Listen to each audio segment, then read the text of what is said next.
Assalomu alaykum. Yangi shablonni obzorni qilamiz.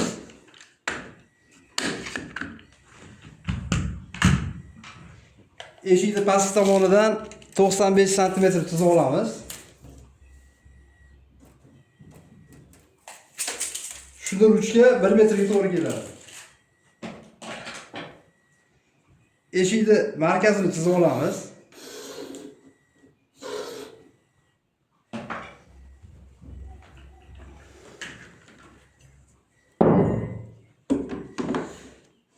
Shablonda markazlari bor. 4 ta markaz, gorizontaliga va vertikaliga. Chizgan chizig'imizni buni markaziga to'g'rilab qo'yib olamiz.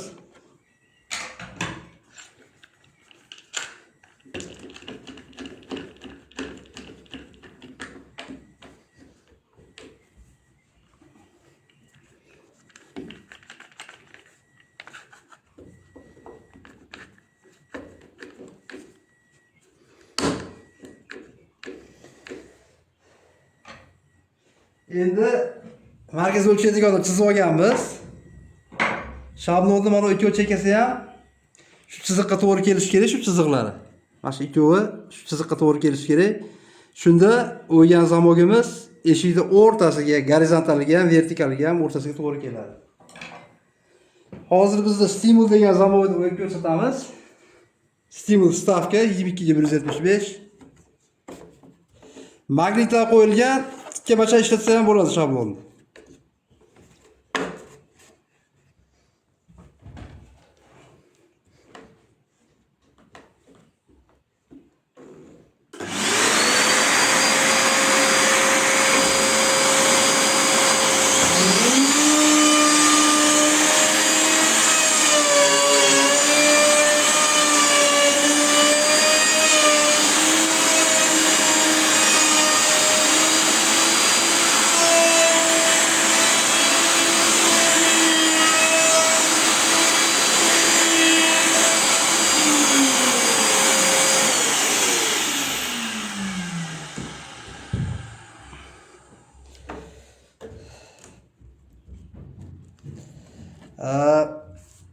Menda faqat bitta frezer bor.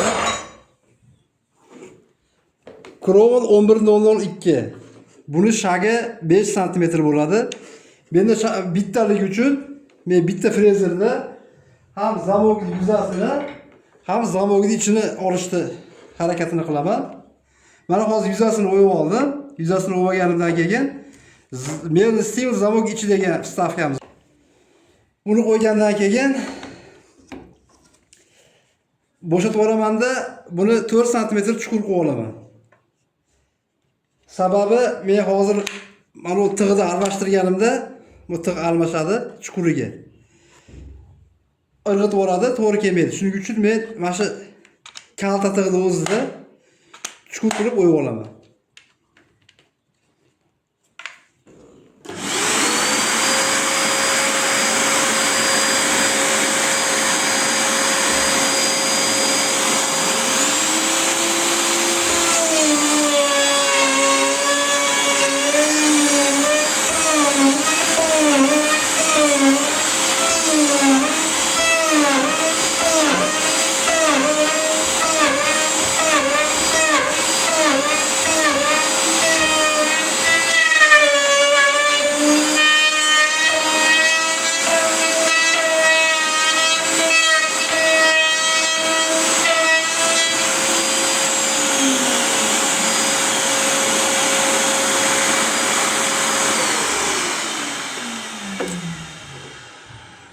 Mana chuqur qilib o'yib oldim.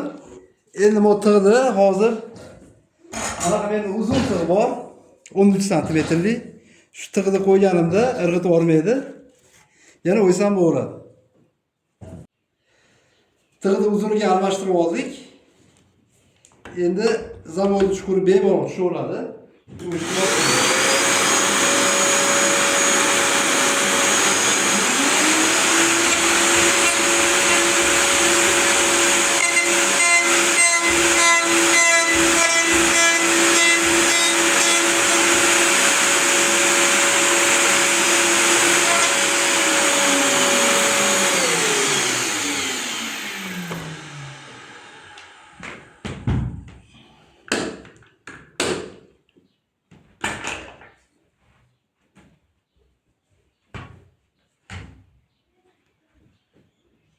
Boshqatdan. Ha, bo'ldi.